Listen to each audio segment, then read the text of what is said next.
मामाश्री, गुरु के लिए शिष्य का अधिक महत्व होता है या पिता के लिए पुत्र का? तुम्हारा प्रश्न ही ठीक नहीं है वत्स। जीवन के लिए जल और वायु दोनों ही का महत्व है। न पुत्र के बिना पिता का जीवन संपूर्ण होता है और ना ही शिष्य के बिना गुरु ही के जीवन का कोई अर्थ है। यदि सूर्य निकले और उसकी धूप लेने वाला ही कोई ना हो तो सूर्य के निकलने का अर्थ ही क्या है? उसकी क्या आवश्यकता है? यदि वर्षा हो और धरती उसके मोती समेटने के लिए अपना आंचल ही ना फैलाए तब मेघ का श्रम तो अकारथ ही गया ना। जैसे पुत्र पिता की पहचान होता है वैसे ही शिष्य गुरु की पहचान होता है। परंतु पुत्र और शिष्य में एक अंतर अवश्य होता है। पुत्र पिता का ही नहीं होता, पुत्र माता का भी होता है। उसका प्रेम, उसकी निष्ठा माता और पिता दोनों के बीच बटी हुई होती है। परंतु शिष्य केवल गुरु का होता है। परंतु तुमने ये प्रश्न क्यों किया? मुझे ये निर्णय लेना है मामाश्री कि मैं शिष्य बनूं या पुत्र। ज्ञान पैतृक संपत्ति या दाय नहीं है वत्स कि पिता से पुत्र की ओर चली आए। ज्ञान तो लेना पड़ता है और जो इसे ले ले इस पर उसी का अधिकार है। तब तो मैं पिताश्री का शिष्य ही बनूंगा।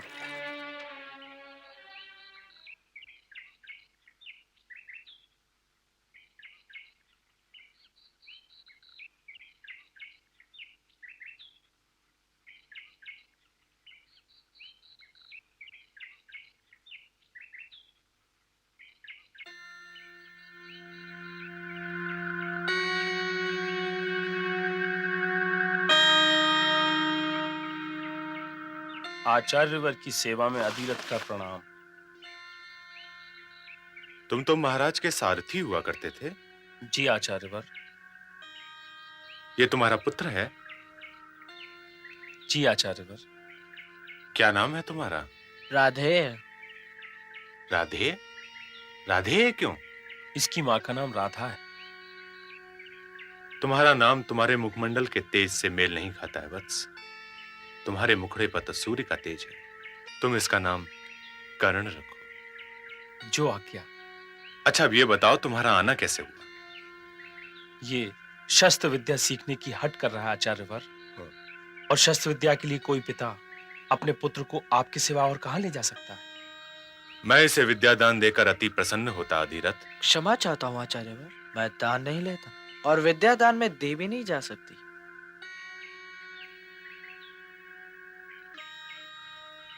आयुष्मान बाबा। परंतु इस गुरुकुल में राजपुत्रों और क्षत्रियों के अतिरिक्त किसी और को शिक्षा नहीं दी जा सकती है और तुम्हारा पुत्र कर्ण इन दोनों कसौटियों पे खरा नहीं उतरता। अधिरथ, तुम्हें इसके लिए कोई और गुरु ढूंढना होगा। तो क्या शिक्षा दाय है आचार्यवर? क्या माता सरस्वती पहले पिता का नाम पूछती है? कर्ण। संसार चाहे मुझे जिस नाम से पुकारे बाबा, परंतु आप मुझे राधे कहा कीजिए। आपके मुंह से कर्ण सुनकर ऐसा लगता है जैसे कि मैं आपका कोई लगता ही नहीं। क्या मैं एक प्रश्न कर सकता हूँ? अवश्य। ये युवक कौन है? ये मेरा पुत्र है अश्वत्थामा। अर्थात ना तो ये राजपुत्र है और ना ही क्षत्रिय। प्रणाम आचार्यवर। इसके लड़कपन पर से क्षमा कर दीजिए गुरुवर।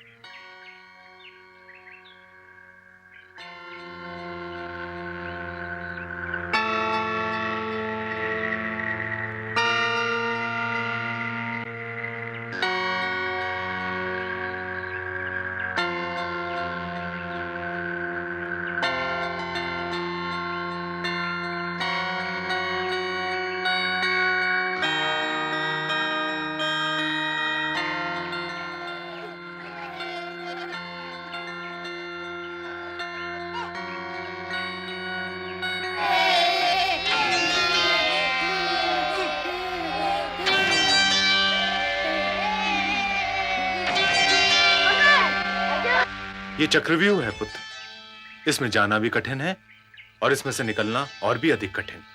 क्या मैं आपके पास बैठ जाऊं गुरुदेव? क्या खेलने में तुम्हें आनंद नहीं मिलता वत्स? जब गुरु शिक्षा दे रहे हो तो वो खेलने का समय नहीं हो सकता गुरुदेव। लगता है तू मेरे पास कुछ भी नहीं छोड़ेगा।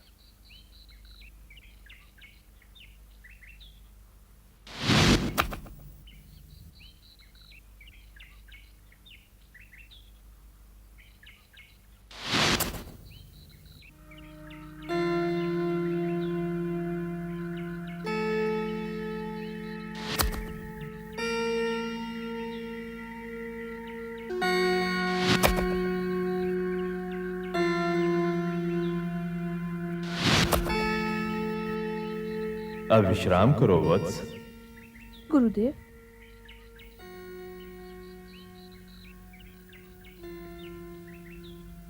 श्रेष्ठ धनुर्धर भव। आओ। ये वो परशुराम जी हैं जिन्होंने एक बार नहीं बल्कि बार बार अत्याचारी क्षत्रियों के विरोध में शस्त्र उठाए और भारतवर्ष को लगभग क्षत्रियों से सूना कर दिया और जीती हुई पृथ्वी प्रजापति कश्यप को समर्पित कर दी। प्रजापति के पुत्र सूर्य और सूर्य से सूर्यवंश, और जब उस सूर्यवंश में मर्यादा पुरुषोत्तम श्री राम ने जन्म लिया, तब उन्हें विष्णु का धनुष देकर इन्होंने अवकाश ले लिया। परंतु गंगा पुत्र देवव्रत के सिवा किसी क्षत्रिय को अपना शिष्य नहीं बनाया।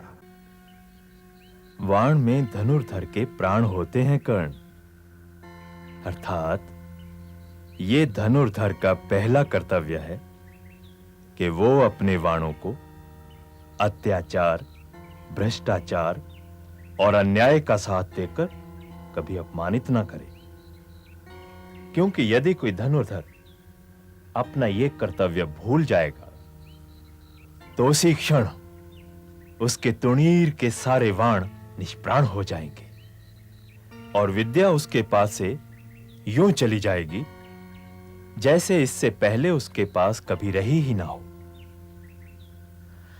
गंगा पुत्र देवव्रत के पश्चात आज तक किसी गुरु को तुम जैसा योग्य शिष्य नहीं मिला कर्ण, परंतु यदि तुमने वाणों की मर्यादा भंग की तो गुरु दक्षिणा में दी हुई मैं अपनी सारी शिक्षा तुमसे उस समय वापस ले लूंगा जिस समय तुम्हें उसकी बड़ी आवश्यकता होगी।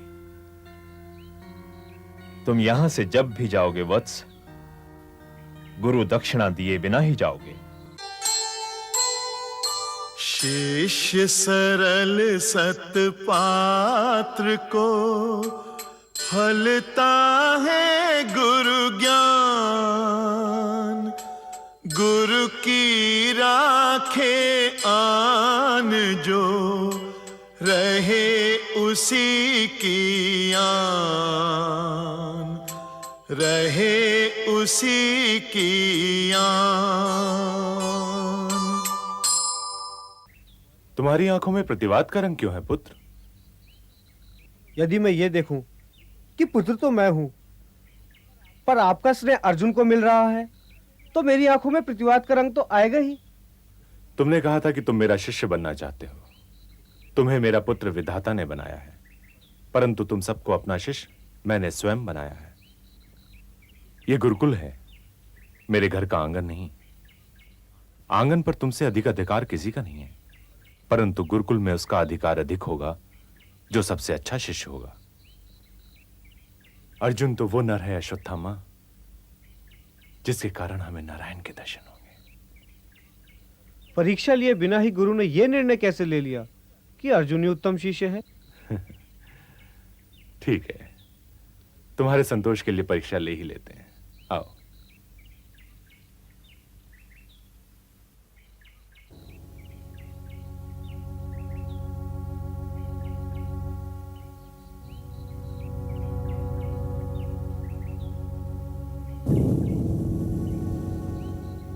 राजकुमारों, इस वृक्ष पर एक पक्षी रूपी यंत्र है जो तुम सबका लक्ष्य होगा।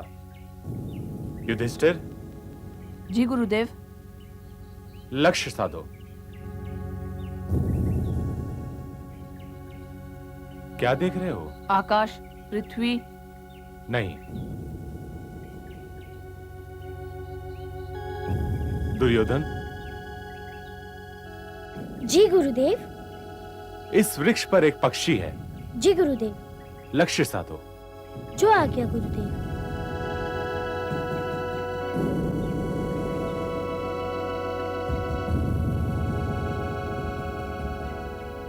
क्या दिखाई दे रहा है? पत्तियों में छुपा हुआ एक पक्षी गुरुदेव। ठीक है। बाण चलाऊं? नहीं। जी गुरुदेव।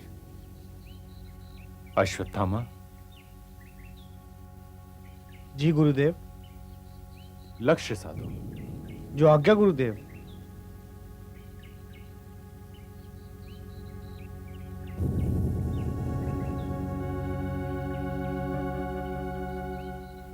क्या दिखाई दे रहा है? आपके चरण, वृक्ष और पत्तियों में छिपा हुआ यंत्र। ठीक है, जाओ। जो आज्ञा गुरुदेव। अर्जुन, जी गुरुदेव। लक्ष्य साधो। जो आज्ञा गुरुदेव।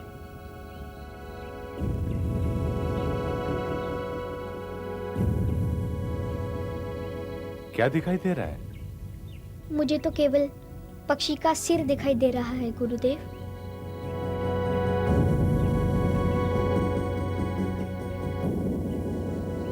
और अब मुझे केवल उसकी एक आंख ही दिखाई दे रही है गुरुदेव।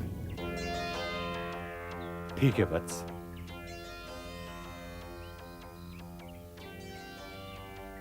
धनुर्धर को उसके लक्ष्य के अतिरिक्त और कुछ दिखाई नहीं देना चाहिए। आपका ये शिष्य क्षमा चाहता है गुरुदेव।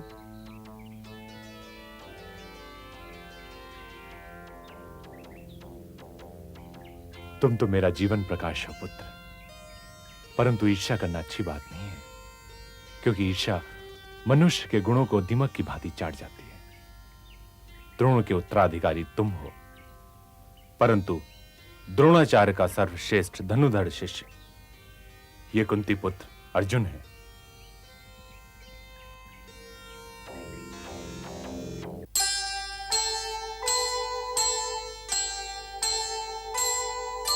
ज्ञान दान गुरु से लिया, दिया मान सम्मान,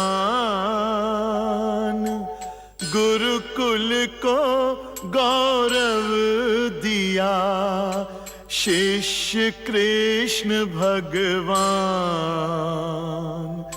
शिष्य कृष्ण भगवान।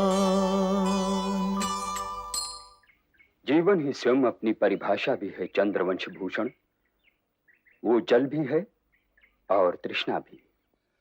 सत और असत दो तटों के बीच बहती हुई एक नदी है जीवन।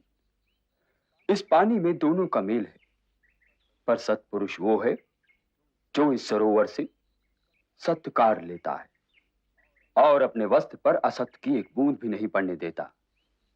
जैसे हंस दूध को पानी से अलग कर लेता है। तो क्या जीवन केवल यही है? असत को ज्ञान, अनुभव और संघर्ष की छलनी में छान लेने के बाद सत्पुरुष उस सत का क्या करे? क्या फिर से उसे सरोवर में डाल दे?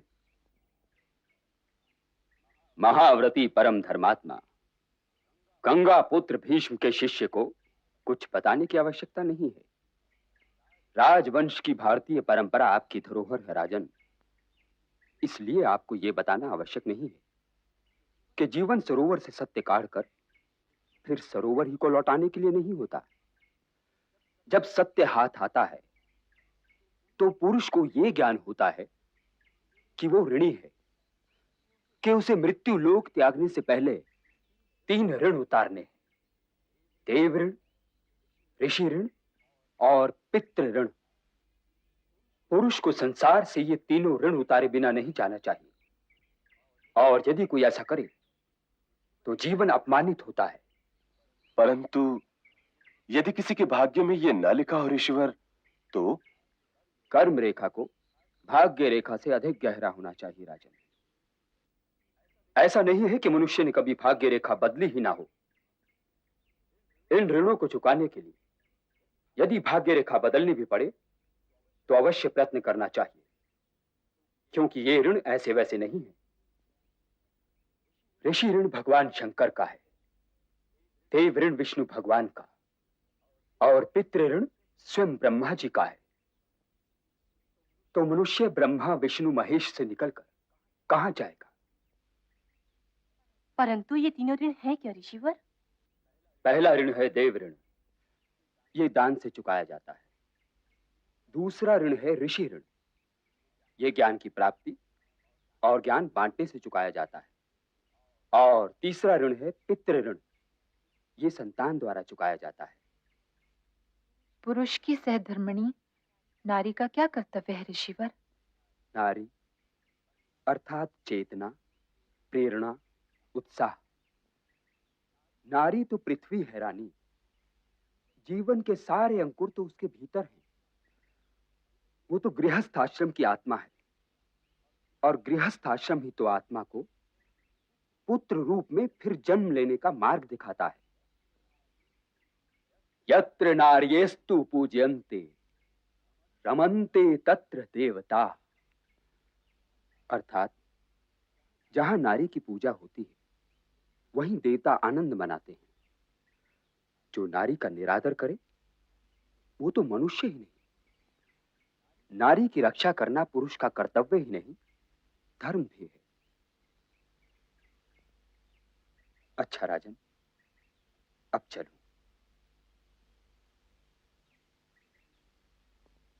पुत्रवती भव, पुत्रवती भव।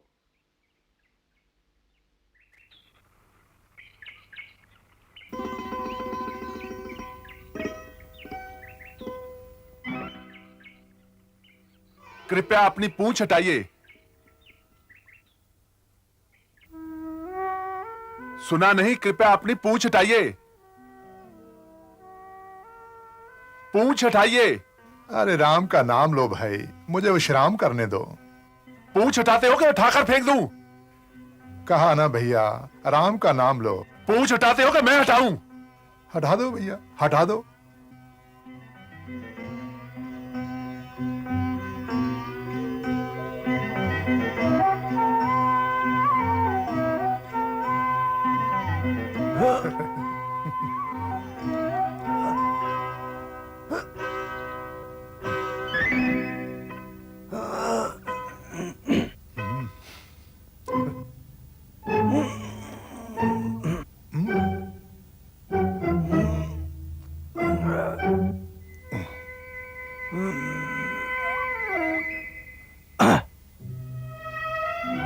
हटा दो भैया, मेरी ये बड़ी पुरानी अभिलाषा है कि कोई मेरी पूंछ हटा दे।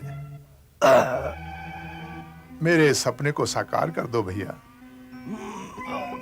इतने तो हट्टे कट्टे हो, एक पूंछ नहीं हटा सकते?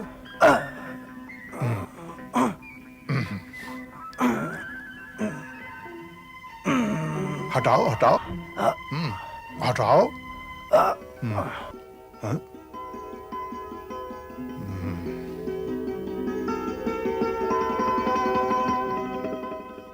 मैं क्षमा चाहता हूं। अरे राम का नाम लो भैया, पूंछ लांग कर चले जाओ ना। चला कैसे जाऊं? आप कोई साधारण वानर तो है नहीं। अपना परिचय दीजिए और अपने दर्शन दीजिए। राम का नाम लो कुंती पुत्र। सेवक के दर्शन करके क्या करोगे? स्वामी के दर्शनों की अभिलाषा करो। तो आप श्री राम भक्त पवन पुत्र हनुमान हैं।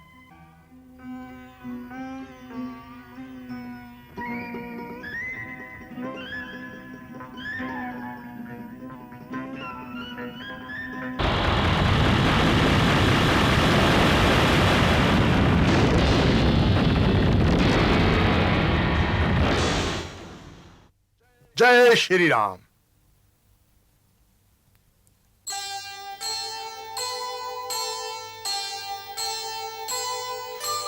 पवन तनय संकट हरन मंगल मूर्ति रूप राम लखन सीता सहित हृदय बसहु सुरभूप हृदय बसहु सुरभूप।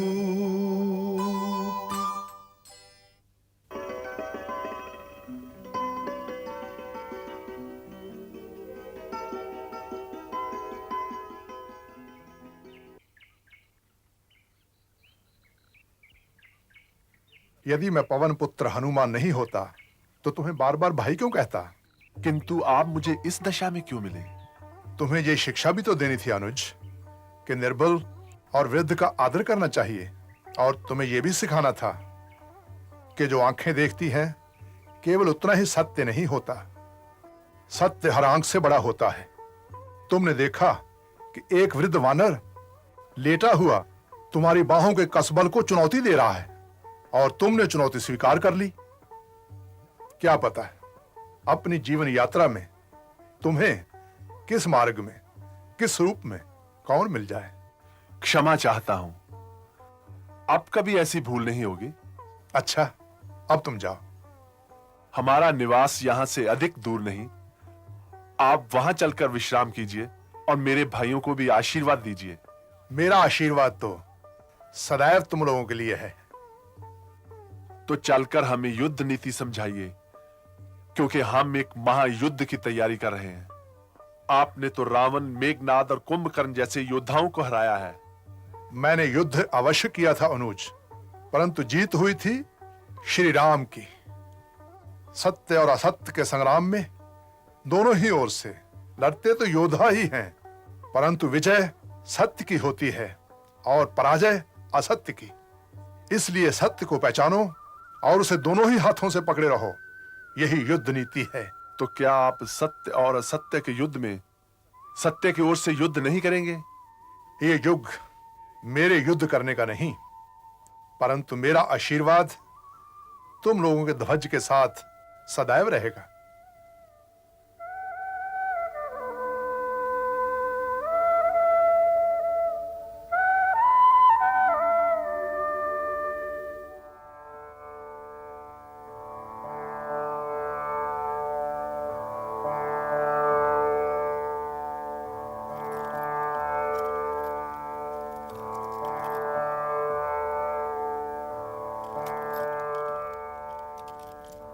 आयुष्मान भव, चिरंजीवी भव, यशस्वी भव।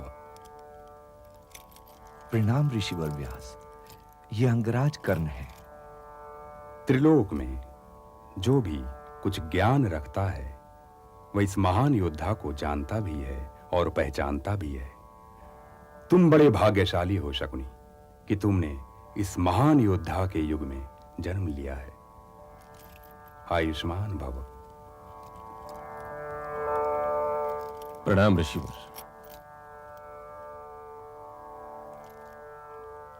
प्रणाम ऋषिवर। प्रणाम नहीं देवकी नंदन, परिणाम कहो। आयुष्मान भव।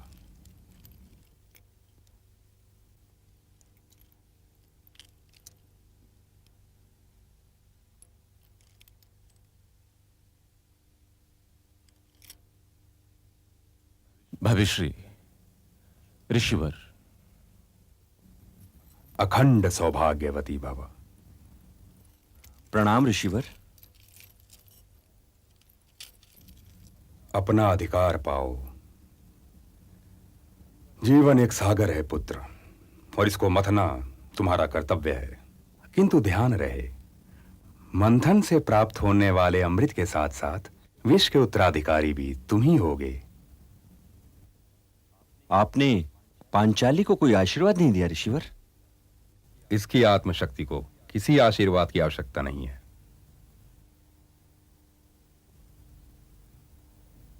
अपने केश का ध्यान रखना पुत्री।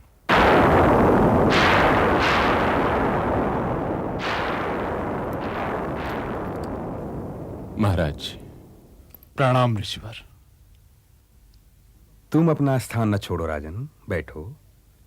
मैं तो यहाँ केवल युधिष्ठिर का राज्याभिषेक देखने आया हूं। तो फिर ये कार्य आप ही के हाथों से क्यों न हो ऋषिवर? नहीं गंगा पुत्र, मुकुट पहनाना या मुकुट उतारना मेरा कार्य नहीं है। ये विशेषाधिकार तो कुलगुरु का है। परंतु आप अपना स्थान तो ग्रहण कीजिए। नहीं राजन, मेरे लिए यहां कोई स्थान नहीं है। शुभ कार्य में विलंब क्यों कृपाचार्य? खांडव प्रस्थ बड़े उतावलेपन से युधिष्ठिर की प्रतीक्षा कर रहा है।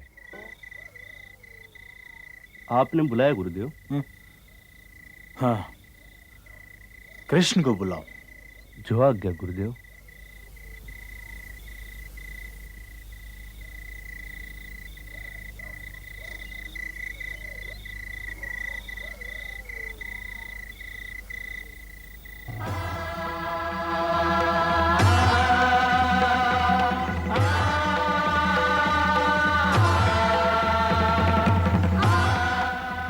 प्रणाम गुरुदेव।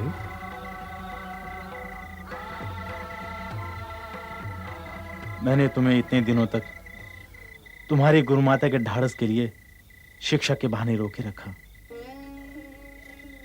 परंतु यह गुरु को शोभा नहीं देता। इसलिए तुम दोनों भाई अपनी गुरुमाता को मिले बिना ही सूर्य उदय होने से पहले मथुरा चले जाओ तो अच्छा है। जो आज्ञा गुरुदेव। परंतु गुरुमाता भोजन लिए प्रतीक्षा कर रही होंगी। मथुरा जाने से पहले वहां चला जाऊं? तुम पहले जहां जाना चाहोगे वहीं जाओगे। जाऊं कैसे गुरुदेव? भला गुरुदक्षिणा दिए बिना जा सकता हूं? मुझसे खिलवाड़ करते हो लीला पुरुषोत्तम कृष्ण। परंतु लीला में भी कर्तव्य पालन तो करना पड़ता है गुरुदेव। गुरुदक्षिणा दिए बिना शिष्य का विद्या पर कोई अधिकार हो ही नहीं सकता। तो क्या आप ये चाहते हैं कि मैं यूं ही चला जाऊं? तो मैं गुरु दक्षिणा तुम्हीं पर छोड़ता हूं, जो चाहे दे दो। मैं तो अपनी गुरु माता का संतोष चाहता हूं। चाहता तो मैं भी यही हूं, परंतु गुरु को अपना स्वार्थ देखने का कोई अधिकार नहीं। परंतु शिष्य को तो अपना स्वार्थ देखने का अधिकार है ना गुरुदेव। गुरु माता ने मुझे वो स्नेह दिया जो केवल एक माता के पास होता है, और वो भी केवल अपने पुत्र के लिए। मैं उस स्नेह को छोड़कर कभी नहीं जा सकता। परंतु तुम उसे खोजोगे कहां? इतने बरस बीत गए हैं। तुम दोनों के जाने के पश्चात गुरु माता पुत्र बिना जीना सीख ही लेगी। मैं उसे खोजने अवश्य जाऊंगा गुरुदेव। परंतु तुम उसे खोजोगे कहां? जाना तो वहीं पड़ेगा जहां ऋषिपुत्र खोया था।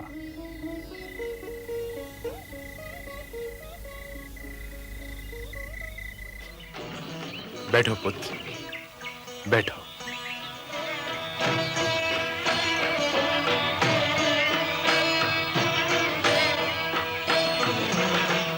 अब तुम राजा हो पुत्र, राजा। परंतु इसका अर्थ यह नहीं कि तुम क्षत्रिय हो गए हो। तुम आचार्य पुत्र हो और तुम्हारा कर्तव्य है जीवन भर सीखना, और जो कुछ सीखा हो उसे योग्य लोगों में बांटना। प्रधान शिक्षा नहीं, प्रधान योग्यता है। जिस प्रकार छोटे बर्तन में नदी नहीं उड़ेली जा सकती, उसी प्रकार सागर में बूंद देने का भी कोई अर्थ नहीं।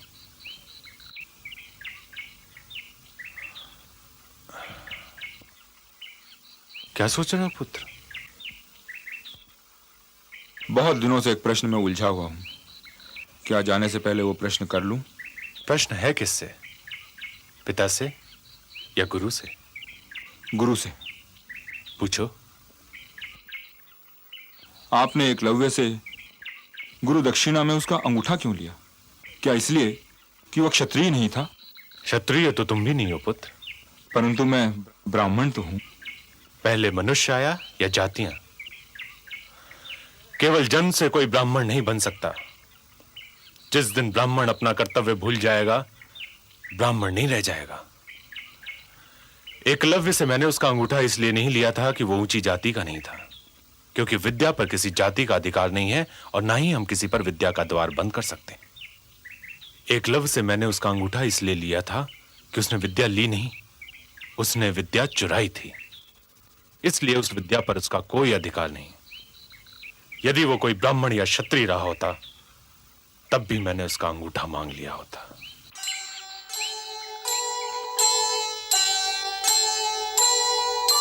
दिए बिना गुरु दक्षिणा विद्या धन निसार, जो औरों की संपदा औरों का अधिकार, औरों का अधिकार।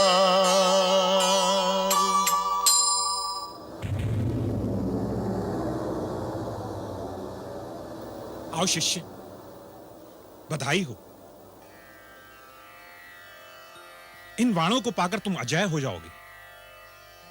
मैं तुम्हें इनके गुण बताता हूं। पहले वाण पर यदि तुम सिंदूर लगाकर छोड़ोगे तो ये लक्ष्य और शस्त्र दोनों को एक स्थान पर एकत्रित करके उन पर चिन्ह बना देगा। दूसरा वाण छोड़ोगे तो ये लक्ष्य और शस्त्र दोनों को समाप्त कर देगा। और ये तीसरा वाण अतिरिक्त है, इसकी तुम्हें कदाचित आवश्यकता नहीं पड़ेगी। शिष्य, अब तुम में ऐसी शक्ति आ गई है कि तुम चाहो तो सृष्टि का नाश भी कर सकते हो। ये सब आपकी कृपा है गुरुदेव। आपने मुझे कृतार्थ कर दिया है और आपकी गुरुदक्षिणा भी मुझ पर अनिवार्य हो गई है। गुरु दक्षिणा में तुम्हें मुझे 2 वचन देने होंगे शिष्य। पहला वचन तो ये कि तुम इस अद्भुत शक्ति का प्रयोग केवल युद्ध में ही करोगे, किसी निजी झगड़े में नहीं। और दूसरा वचन ये कि युद्ध में केवल तुम दुर्बल पक्ष का ही साथ दोगे।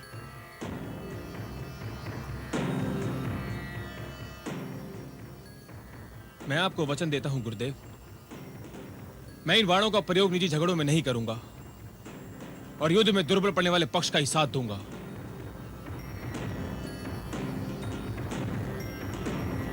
तो जाओ शिष्य, भगवान तुम्हारी रक्षा करेंगे।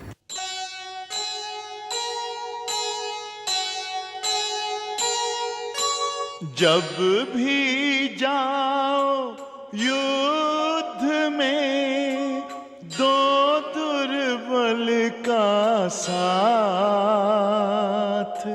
सदा रखेंगे बाण ये, विजय तुम्हारे हाथ,